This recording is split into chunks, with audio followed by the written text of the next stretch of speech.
जैसे वीडियो का टाइटल है, ये मेरा फर्स्ट टैटू रहने वाला है एंड व्लॉगिंग से ज़्यादा मैं कहूँगा ये मैं खुद के लिए एक मेमोरेंडम बना रहा हूँ ताकि मैं बाद में जाके समझ सकूँ कि मैंने टैटू बनाया तो क्यों बनाया, क्योंकि बहुत ही ज़्यादा डेप्थ है इस टैटू के पीछे। तो यहाँ पे रहेगा वो टैटू साइड रिस्ट पे, तो वो जब बनेगा उसके बाद डेफिनेटली मैं एक्सप्लेन करूँगा कि ये क्या बताता है। ये एक एनिमे से आया हुआ है बेसिकली, तो उसका नाम है विनलैंड सागा। तो उसमें ये 2 लेटर्स है, जापानीज़ लेटर्स है बेसिकली, जिसका मीनिंग है कार्विट। तो बहुत ही इंस्पायरिंग लगा मुझे। उसमें काफ़ी सारी चीज़ें हैं like agriculture, slavery, farming and then war है, उसमें वेंजेंस है, काफ़ी सारी चीज़ें हैं। तो it's a must watch recommendation for everyone.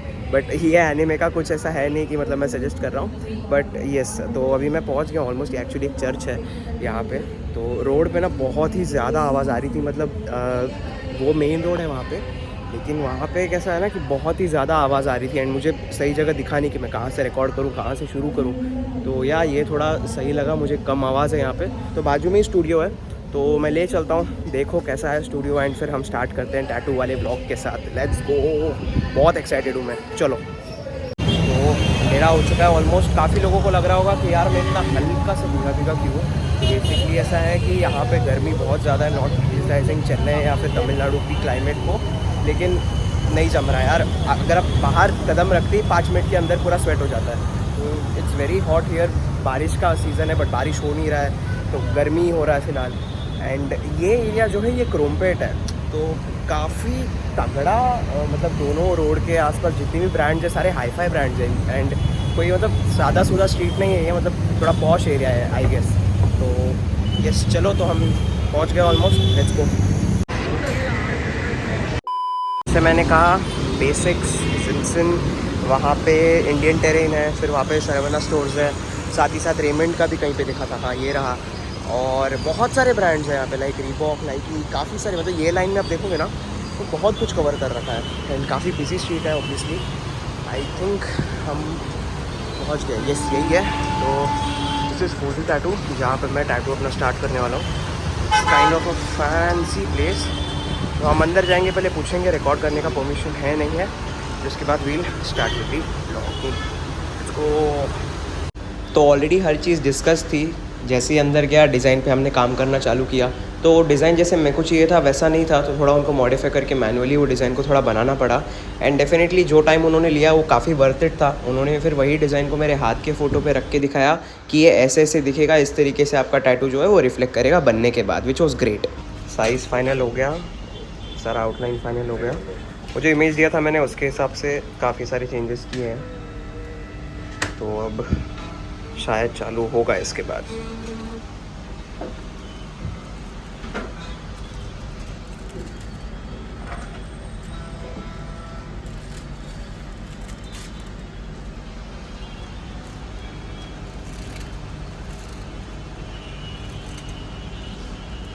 तो ये फाइनल साइज़ रहेगा, यहाँ पे आएगा एग्जैक्टली। दिखा नहीं पा रहा हूँ मैं, ये साइड यहाँ पे ये रहा। हाँ, तो यहाँ पे मैं ऑल सेटल हो गया था, मैं एकदम चिल बैठा था कि भाई हाँ चलो अभी फाइनली टैटू करना चालू होगा। तो वो मुझे मेंटली प्रिपेयर कर रहे थे कि ये एक पेनफुल प्रोसेस रहेगा, तुम बेयर कर पाओगे ना, हम बीच में भी ब्रेक ले लेंगे तुम्हें चाहिए तो। आई वॉज लाइक नहीं ठीक है कर लेते हैं, चलो लेट्स स्टार्ट इट, देखते हैं कैसे जाएगा करके। फिर जब उन्होंने शुरू किया भाई, तो इतना बेकार दर्द होना चालू हुआ, बट धीरे धीरे फिर दिमाग में ऐसे आ गया कि भाई एक बार ख़त्म हो जाए, वही चल रहा था मेरा कंटिन्यूसली। तो आगे रिएक्शंस देखना। तो सबसे पहले तो वो मार्किंग्स लेते हैं कि इस डिस्टेंस के बीच में जो है आपका टैटू रहेगा। तो वो मार्किंग के बाद उन्होंने जो शुरू में सीज़र से कट किया था एक प्रिंट आउट टाइप, तो उसको वो ये गम पे फिर स्टिक करते हैं, जिससे उसका जो प्रॉपर इंक है वो फिर स्किन पे चिपक जाता है, विच इज़ टेम्पररी। फिर वो इंक के ऊपर ये प्रॉपर इनका जो है टैटू करना स्टार्ट करते हैं। तो that is how the process is usually happening in every tattoo centers, is what I came to know. मुझे ये ठीक से आइडिया नहीं था, तो मैंने पूरा सिस्टम जो है इनका रिकॉर्ड किया। फिर ये इनका जो है नीडल होता है which is already sterilised, and at the same time नया नीडल हमेशा उनको यूज़ करना इज़ मैंडेटरी, क्योंकि अगर किसी और को यूज़ किया हुआ नीडल अगर तुम पे लगा दिया तो काफ़ी सारे इन्फेक्शंस एंड डिजीजेस आ सकते हैं। तो इट इज़ वेरी इंपॉर्टेंट कि आप कोई भी अगर टैटू सेंटर पे जा रहे हो तो आप खुद का एक स्टेरिलाइज्ड नीडल जो है उनसे रिक्वेस्ट करके खुद के लिए यूज़ करवाएं। That is how it should work.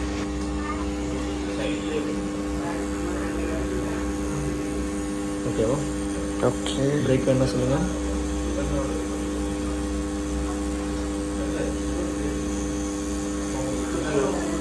तो जब एक्चुअल टैटू स्टार्ट हुआ तो दर्द ऐसा वैसा दर्द नहीं, बहुत ही ज़्यादा पेनफुल था शुरू के कुछ मिनटों तक।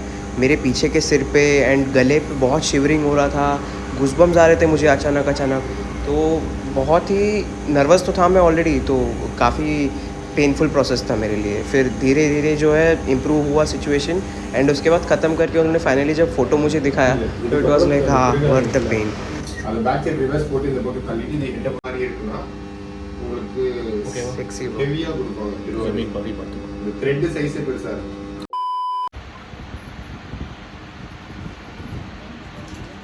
இது ஆஃப்டர் கேர் ஸ்டிக்கர் மினிமம் 12 ஹவர்ஸ்க்கு அப்புறம் ரிமூவ் பண்ணிடலாம். நாளைக்கு கார்னிங் வாஷ் பண்ணிவிட்டு எடுத்துடலாம். ஸ்டிக்கர் வாட்டர் ப்ரூஃப் தான். ஓகேவா? அவ்வளோதான்.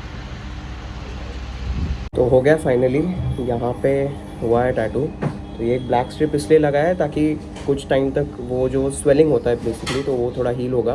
एंड उसके बाद काफ़ी सारी इंस्ट्रक्शंस दिए हैं कि इसको कैसे केयर करना है। 1 हफ्ते तक कोई भी स्वेटिंग का काम नहीं करना है, कुछ ऐसे भारी चीज़ नहीं उठाना है एंड उस पर coconut oil and all apply करना है। तो काफ़ी सारी चीज़ें हैं इसके पीछे। पेन तो ऐसे नहीं बोलूँगा बहुत ज़्यादा हो रहा था, बट एक हद तक हो रहा था कि मतलब जब सुई कंटिन्यूसली चुभती रहती है तो मेरे को तो पूरे सिर के पीछे के साइड, गर्दन के साइड पे कंटिन्यूस क्या गूज़बम्स या फिर शिवरिंग हो रहा था। एंड उसके बाद भी जब टैटू ख़त्म हुआ उसके बाद मेरा हाथ एकदम टाइटली बंद करके रखा था मैंने, तो वो भी फिर खोलने के लिए थोड़ा टाइम लगा क्योंकि मैं एक सेट पोस्चर पे बैठा हुआ था, आंखें बंद करके दांत एकदम एकदम टाइट बना के मैं बैठा था कि भाई हो जाए कैसे तो कैसे करके। तो उन्होंने सही से किया एकदम काफ़ी अच्छे से। एंड इतना तो पेन हो रहा था बट इतना भी नहीं था। बट द फर्स्ट टाइम के हिसाब से मुझे यार थोड़ा, मैं बहुत ज़्यादा नर्वस था, थोड़ा नहीं बहुत ज़्यादा नर्वस था क्योंकि यूजुअली अगर लड़के बाल काटने भी जाते हैं तो उनको डर रहता है कि यार ये बाल काटेगा कैसे, ख़राब तो नहीं कर देगा। तो ये तो यार परमानेंट चीज़ है तो इस निकलवा सकते हैं बेसिकली, बट इसके 4-5 गुना ज़्यादा पैसे देने पड़ेंगे। बट एक टैटू कराना is like a big commitment. And मैंने शुरू में कहा था कि ये जो टैटू के पीछे का रीज़न क्या है, तो आप जब वो एनीमे देखोगे विनलैंड सागा तो उसमें मैंने जैसे पहले बताया काफ़ी सारी चीज़ें हैं, स्लेवरी है, वॉर है, पुअर्टी है, कैसे वो टाइम पे लाइक 2000-3000 साल पहले कोई शहर को कैसे बर्बाद किया जाता था, कोई पायरेट्स आते थे, वो कैसे पूरे शहर को तहस नहस करके वहाँ के लोगों को फिर हैरास करना, वहाँ के जो लेडीज़ हैं उनको रेप करना, फिर सारी चीज़ों को लूट करके दूसरे शहर जाना, वापस वही चीज़ें रिपीट करना। और जो भी वहाँ के लोग थे, जो मर्द हैं, बेसिकली उनको स्लेव बना दिया जाता है। तो जब उनको स्लेव बना दिया जाता है तो उसके पास उसके बाद उनके पास कोई मतलब फ्रीडम रहता नहीं है। तो हमारे मेन कैरेक्टर का स्टोरी भी कुछ वैसे ही चालू होता है। उनके पापा को मार दिया जाता है जो एक बहुत बड़े वॉरियर होते हैं। फिर धीरे धीरे उनके वेंजेंस के पीछे पीछे जाके बहुत सारे लोगों को एक खुद मार देता है। फिर एक टाइम के बाद इसको सैल्वेशन समझ में आता है कि कैसे मैंने बहुत सारे पाप किए, वो सारी चीज़ें क्लियर होती है। उसके बाद ये खुद एक स्लेव बनता है, एग्रीकल्चर करता है, फार्मिंग करता है काफ़ी सारे सालों तक, एक रीबर्थ, एक रीबॉर्न होता है। तो वो जब सीन एक आता है जहाँ पे मेन कैरेक्टर की एक फ्रेंड होती है, वो मारी जाती है, तो उसके डेथ के बाद वो एक काइंड ऑफ एक कमिटमेंट लेता है कि मैं एक ऐसा वर्ल्ड बनाऊंगा जहाँ पे काफ़ी सारा पीस हो, जो लोग स्लेव्स बन के घूम रहे, जिनको पता नहीं लाइफ में करना क्या, जो लोग मरना चाहते हैं, जी रहे हैं बट मरना चाहते हैं, वैसे लोगों के लिए मैं एक अलग दुनिया बनाऊंगा करके वो एक अलग आइलैंड के तरफ चलते हैं। तो फिलहाल ये 2 सीज़न का है पूरा समरी, तो श्योरली देखना Vinland saga, it's very inspiring. And ये जो 2 लेटर्स है, जैसे मैंने बताया, इसका मीनिंग है कारवेट। तो कारवेट का मतलब बेसिकली ये होता है कि जब तुम कोई भी चीज़ अगर सुई से लिख रहे हो या फिर पुराने ज़माने में जब केव्स में शार्प ऑब्जेक्ट से कुछ भी अगर लिखते हैं उसको कार्विंग बोलते हैं बेसिकली। तो कारवेट का मतलब ये होता है कि तुम कुछ भी चीज़ कर रहे हो उसमें हमारा 200% डाल दो, 300% डाल दो। तो कमिटमेंट वो लेवल का होना चाहिए। तो मुझे वो चीज़ काफ़ी ज़्यादा इंस्पायरिंग लगी। एंड फार्मिंग के लिए, एग्रीकल्चरिंग के लिए एक अलग ही दिल सा आ चुका है। तो काफ़ी सारी चीज़ें, मिक्स फीलिंग्स है, but definitely this is my first tattoo and this is the best tattoo that I will love through my entire life.